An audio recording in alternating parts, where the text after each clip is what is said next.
Heart failure जो नया topic शुरू करना था।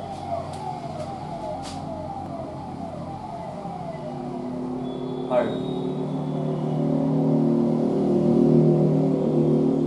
फेलुअर या कार्डियक फेलुअर, हार्ट फेलुअर या कार्डियक फेलुअर। सबसे पहली बात, हार्ट फेलुअर कहा किसे जाए, क्या है हार्ट फेलुअर?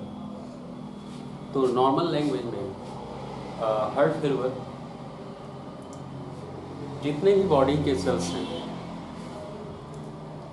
इन सेल्स तक सफिशिएंट ब्लड का पंप ना हो पाना। ध्यान से सुनना बात।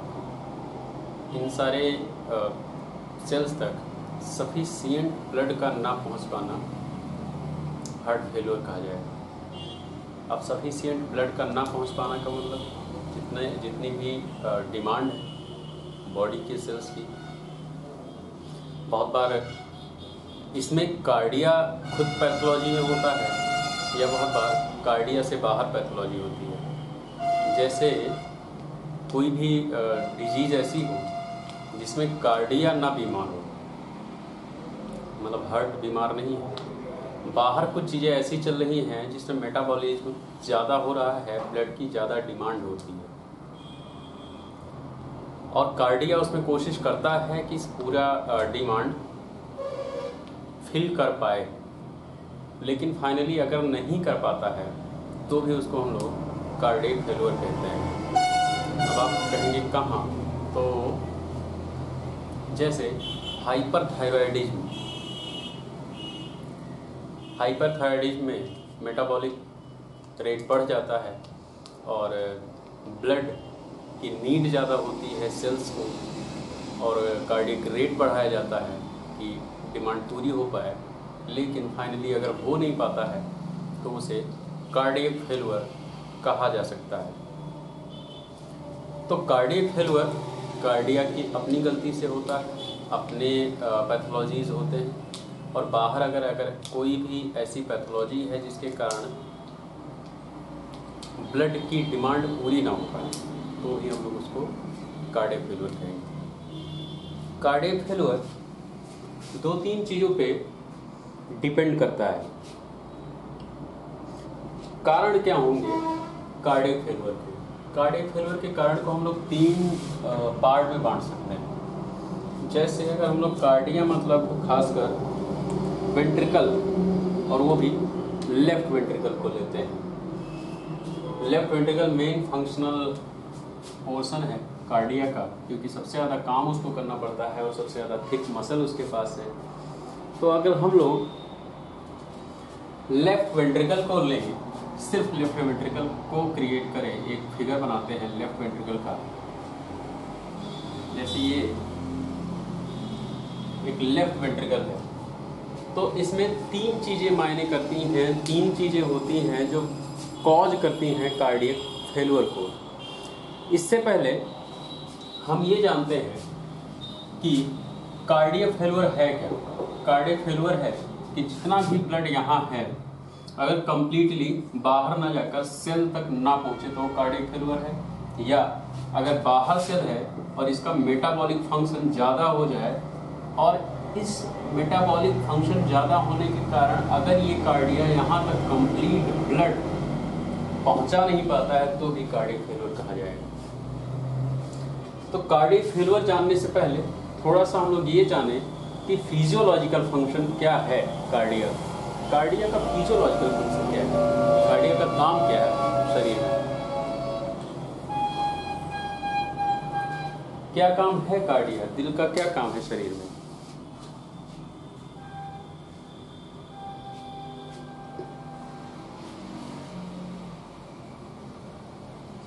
हार्ट पंप करता है, पंप करना कार्डिया का काम है।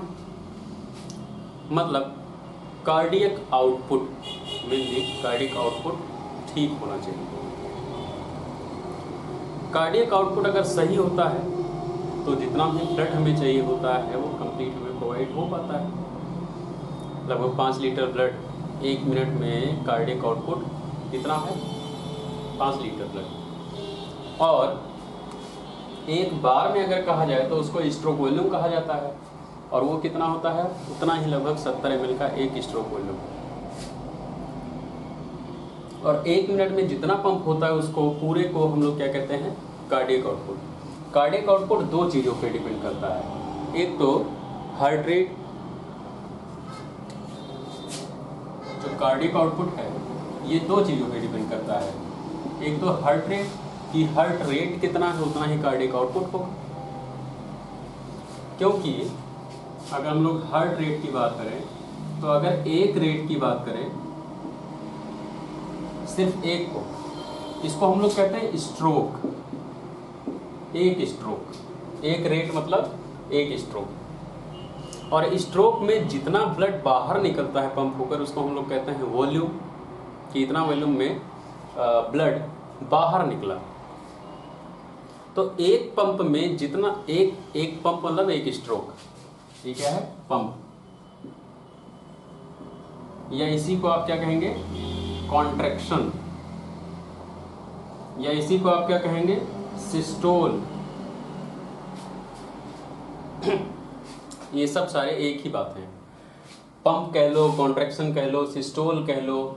और इसी को हम लोग एक बार पंप होगा तो उसको हम लोग कहेंगे एक है, तो रेट उसका एक हो गया, 2 बार हुआ तो 2 बार, और एक बार, और इसी को हम लोग क्या कहेंगे, स्ट्रोक,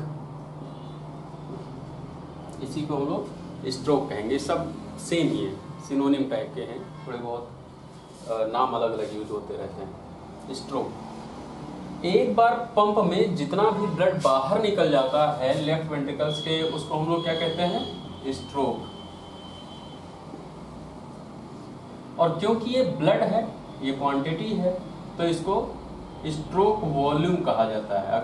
अगर हमसे कोई कहे कि एक पंप में कितना ब्लड बाहर निकल आता है, तो वो हमसे ये पूछेगा कि कितना वॉल्यूम आ गया, क्योंकि फ्लूइड है, फ्लूइड को वॉल्यूम में नापा जाता है, तो कहेंगे कितना वॉल्यूम आ गया।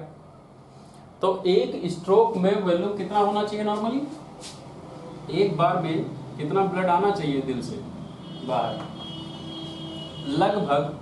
लगभग 70 ml एक बार में। अब अगर 70 ml एक बार में एक स्ट्रोक में बाहर आता है, तो बॉडी में जितने भी सेल हैं, मिलियंस ट्रिलियंस जितने भी सेल हैं, सबको सही क्वांटिटी में ब्लड प्रोवाइड हो पाता है अगर 70 ml एक बार में आए। तो ये तो हो गया स्ट्रोक वॉल्यूम की बात। दूसरी चीज हार्ट रेट है, तो heart rate and stroke volume दो चीज़ों पे डिपेंड करता है कार्डियक आउटपुट, कि कार्डियक आउटपुट कितना होगा। सबसे पहले हम लोग डिस्कस कर रहे हैं स्ट्रोक वॉल्यूम पे। स्ट्रोक वॉल्यूम क्या है, पंप, एक पंप में जितना ब्लड आ जाए उसको हम लोग स्ट्रोक वॉल्यूम कहते हैं। नॉर्मली एक स्ट्रोक वॉल्यूम में होता है 70 ml। अब बात करते हैं हार्ट रेट। अब अगर 70 ml हर बार पंप हो, जितनी बार भी कार्डिया ब्लड फेंकता है उतना हर बार में 70 ml है,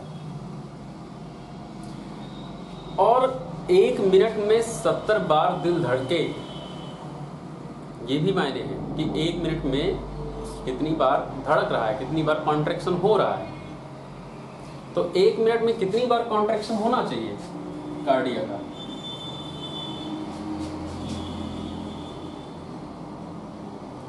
हार्ट रेट जो है, चलो हम लोग मान लेते हैं 70 प्रति मिनट। ये हो गया हार्ट रेट, ये हो गया स्ट्रोक वॉल्यूम।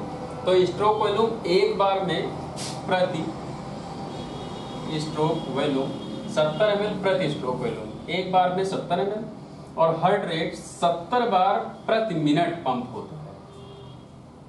अब 1 मिनट में अगर हर बार जितनी बार भी स्ट्रोक वॉल्यूम आता है उसमें अगर 70 बार पंप हो, तो आपको यहाँ क्या करना है, 70 × 70 ml, 70 बार पंप हो 1 मिनट में, तो हर बार 70 ml आएगा। तो 70 से अगर इसको हम डिवाइड करते हैं तो कितना आ जाएगा,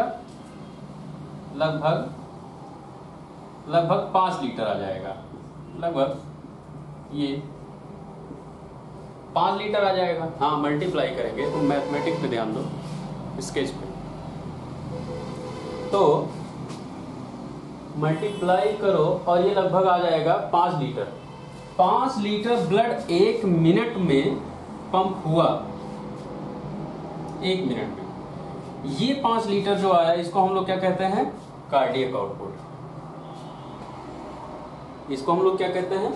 कार्डियक आउटपुट। इसका मतलब क्या है कि बॉडी में जितना भी वॉल्यूम हम लोग मानते हैं 5 से 6 लीटर, ये पूरा का पूरा 1 मिनट में दिल में आकर और बाहर निकल जाना चाहिए। तब जितने भी सेल्स हैं सबको अच्छे से ब्लड सप्लाई हो पाएगा। अब अगर ये कार्डियक आउटपुट मेंटेन रहता है 5 लीटर तक, तब तो कार्डिया ठीक से काम कर रहा है। लेकिन अगर ये कार्डियक आउटपुट मेंटेन नहीं रहता है, ये 5 लीटर मेंटेन नहीं रहता है, कार्डियक आउटपुट मेंटेन नहीं रहता है, तो फिर ये कार्डियक फेल्यूर है। ये क्या है? कार्डियक फेल्यूर है। दूसरी चीज,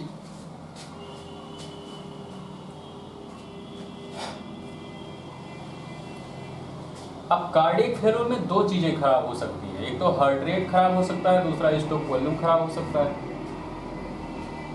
कि कार्डियक आउटपुट कम हो जाए। अगर हम लोग जो 1 मिनट में 70 बार पंप होता है, अगर ये कम हो जाएगा, सोचो 50 बार पंप हो तो 70 × 50 हो जाएगा, तो 5 लीटर से डाउन हो जाएगा, कम कार्डियक आउटपुट हो जाएगा। तो जितने भी सेल्स हैं सबको नॉर्मल क्वांटिटी में ब्लड प्रोवाइड नहीं हो पाएगा। दूसरी चीज, अगर हम लोग स्ट्रोक वॉल्यूम की बात करें तो भले ही 70 बार पंप हो रहा है हार्ट, 70 बार पंप हो, लेकिन अगर स्ट्रोक वॉल्यूम सोचो 50 हो जाए, 50 ml एक बार में आ रहा हो और 70 बार पंप हो भी रहा हो, तो क्या 5 लीटर कंप्लीट हो पाएगा? नहीं हो पाएगा, तब भी कम हो जाएगा। तो सब मिलाकर अगर कार्डियक आउटपुट किसी, चाहे वो स्ट्रोक वॉल्यूम उसका कम हो जाए, चाहे हार्ट रेट कम हो जाए, कार्डियक आउटपुट कम हो जाएगा। और इस कम हुए कार्डियक आउटपुट को हम लोग क्या कहते हैं? Heart failure, cardiac failure. समझ में आया कुछ कहानी? कार्डियक फेल्यूर क्या है? क्या कार्डियक फेल्यूर में सडन डेथ हो जाती है?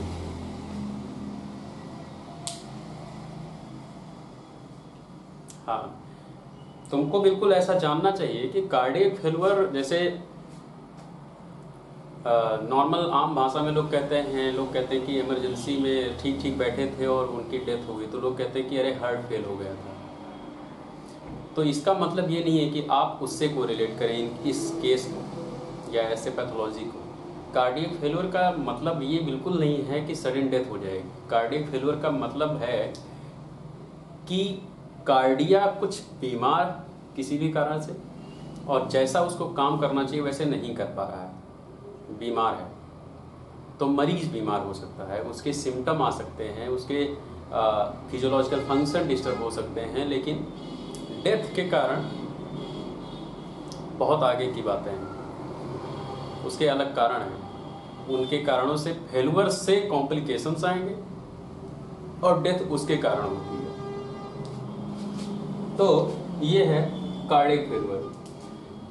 कार्डियक आउटपुट जो है, इसको अगर हम लोग 3 डिवीजन करें, इसको जो स्ट्रोक वॉल्यूम है, अगर हम लोग स्ट्रोक वॉल्यूम को और समझें कि स्ट्रोक वॉल्यूम कैसे मेंटेन होता है। स्ट्रोक वॉल्यूम मेंटेन होने के लिए 2-3 चीजें बहुत ज्यादा जरूरी हैं। स्ट्रोक वॉल्यूम मेंटेन होना क्या है? ये जो है, ये सिर्फ लेफ्ट वेंट्रिकल में बना रहा हूं, पूरा कार्डिया ना समझे। स्ट्रोक वॉल्यूम क्या है? हम लोग अपने ही कॉन्सेप्ट पे रहते हैं। 70 ml प्रति बीट। इसको हम लोग, या मैं इसको ब्रैकेट में लिख देता हूं, स्ट्रोक, प्रति स्ट्रोक। प्रति स्ट्रोक पर 70 ml ब्लड बाहर निकल जाए, इसको हम लोग कहते हैं नॉर्मल फिजियोलॉजिकल स्ट्रोक वॉल्यूम। अब नॉर्मल फिजियोलॉजिकल स्ट्रोक वॉल्यूम कैसे मेंटेन हो जिसमें 70 ml ब्लड आए, इसके लिए 3 चीजें बहुत ज्यादा जरूरी है। कौन कौन सी चीजें? एक तो इस वेंट्रिकल की मसल, इस वेंट्रिकल की मसल हेल्दी होना बहुत जरूरी है, क्योंकि अगर इसकी मसल हेल्दी नहीं हुई तो, क्योंकि आप जानते हैं कि जितना भी ब्लड इसमें भरा होता है, ये जितना भी ब्लड इसमें भरा होता है वो पूरा का पूरा ब्लड एंटी ग्रेविटी पंप करना पड़ता है, और इस पंपिंग को वेंट्रिकल्स करते हैं। और क्योंकि लेफ्ट वेंट्रिकल को और भी बहुत ज़्यादा ताकत लगानी पड़ती है। क्यों लगानी पड़ती है ज़्यादा ताकत पंप करने के लिए? कौन बताएगा?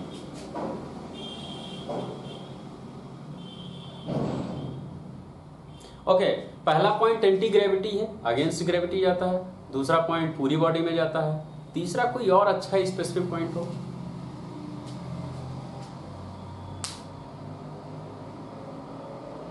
अच्छा, बिल्कुल बढ़िया स्पेसिफिक मैं बताता हूँ। इसको इसलिए भी बहुत ज़्यादा ताकत लगानी पड़ती है क्योंकि आप जानते हैं कि यहाँ के बाद ऑर्टा आता है, यहाँ से ऑर्टा आता है, और ऑर्टा में ब्लड आने के बाद बहुत सारी आर्टरीज की ब्रांचेज आ जाती हैं आगे, और यहाँ के बाद बहुत सारी आर्टीरियोल्स आ जाते हैं, और आर्टीरियोल्स के बाद कैपिलरी। आपको जो कार्डिया है इसको ब्लड कहां तक पहुंचाना पड़ता है? इस सेल तक, इस सेल तक पहुंचाना है ब्लड। इसको इतने प्रेशर से पंप करना है क्योंकि ये पूरी बॉडी में पहुंचाएगा। इसको इतने प्रेशर से पंप करना है कि यहां तक पहुंच जाए, ना कि ये सिर्फ यहीं तक जरूरी है पहुंचाना। सिर्फ बाहर फेंक देना ही कार्डिया का काम नहीं है। कार्डिया इतना ज्यादा प्रेशर होना चाहिए कार्डिया के पंप में कि सेल टू सेल ब्लड पहुंचे। अब ये प्रेशर कार्डिया जनरेट करता है, ये प्रेशर कार्डिया जनरेट करता है। अब मैं पॉइंट बताता हूं कि मैं क्या बताना चाह रहा हूं। होता क्या है कि कार्डिया तो बहुत ज्यादा प्रेशर जनरेट करता है कि ब्लड पहुंच जाए, लेकिन जो भी फोर्स, जो भी प्रेशर यहां से जनरेट होता है, इस प्रेशर के खिलाफ या इस प्रेशर को रोकने के लिए आर्टरीज की वॉल्स हार्ड रहती हैं। ये जो आर्टरीज हैं ये इजीली डायलेट नहीं होते हैं, ये हार्ड होते हैं, ये पल्सेटाइल होते हैं, ये कॉन्स्ट्रिक्ट करते हैं, ये रेजिस्टेंस क्रिएट करते हैं। इस फोर्स के एंटी एक रेजिस्टेंस क्रिएट करते हैं कि ब्लड ना आने पाए, कुछ ऐसा रेजिस्टेंस क्रिएट करते हैं। इन आर्टरीज, ये आर्टरीज जो हैं, ये आर्टरीज मैस्कुलर आर्टरीज हैं। जैसे अगर इनको हम लोग यहाँ सोचो, थोड़ी सी आर्टरी हम लोग काट कर और कुछ अगर इसको ऐसे देखना चाहें, ये इसका ओपन माउथ है और ये इसकी मसल्स हैं, ये इसकी मसल्स हैं। ये जो मसल्स हैं ये थिक मसल्स होती हैं और इनके ऊपर मैस्कुलर रिंग्स होती हैं। जो ये ब्रांचेज हैं इनके ऊपर मैस्कुलर रिंग्स होती हैं, मसल की रिंग्स होती हैं, यहाँ मैस्कुलर रिंग्स होती हैं। तो इन मसल्स का स्मूथ मसल्स होती हैं, लेकिन इनका काम होता है कि जब ब्लड आना हो तो ये मसल्स ढीली हो जाएं, सॉफ्ट हो जाएं और इन आर्टरीज के वॉल्स को ओपन होने दें। जैसे अगर इसको अगर हम लोग कहें कि ये थोड़ा सा हम लोगों ने कट करके यहाँ रख दिया और हमने इसको ल्यूमेन जो इसका आगे हमने ऐसे रख दिया। अब आर्टरी कुछ ऐसी है, ये इसका ल्यूमेन है। इस ल्यूमेन के चारों तरफ सॉफ्ट मसल्स, मैस्कुलर रिंग है। ये क्या काम करते हैं? ये मसल्स इस पूरे ल्यूमेन को कंट्रोल करते हैं। जब चाहेंगे तब ये कॉन्ट्रैक्ट हो जाएगा, जब चाहेंगे तब ये ओपन हो जाएगा। जैसे अगर ये आर्टरी है और चारों तरफ रिंग हो तो ये ओपन भी हो सकता है अगर रिंग सॉफ्ट हो जाए तो, और अगर रिंग रेजिस्टेंस बढ़ा दे, हार्ड हो जाए तो ये क्लोज भी हो सकती है, ये कॉन्स्ट्रिक्ट भी हो सकती है। अब इन जो मैस्कुलर रिंग्स हैं इनको कॉन्स्ट्रिक्शन और डायलेशन दोनों के लिए फिजियोलॉजिकल टाइम, फिजियोलॉजिकल प्रोसेस होता है। लेकिन अगर ऐसा कभी कुछ हो जाए कि ये जो सॉफ्ट मसल्स हैं यही हार्ड होने लगे, ये जो रिंग्स हैं ये अपने आप में हार्ड होने लगे, तो अगर ये हार्ड होने लगेंगे